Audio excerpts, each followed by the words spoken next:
10 விரலையும் நான் அவனுக்கு கொடுத்துட்டேன். அப்படின்னா இட்டாதோரிக்குள்ள கிட்டத்தட்ட 15 விரல்கள் இருக்கணும்னு அர்த்தம்.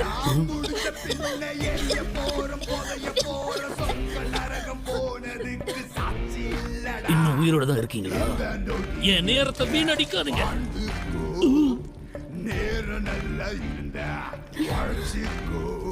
உனக்கு ஒரு நொடி தான் கொடுப்பேன். கையை விடுற.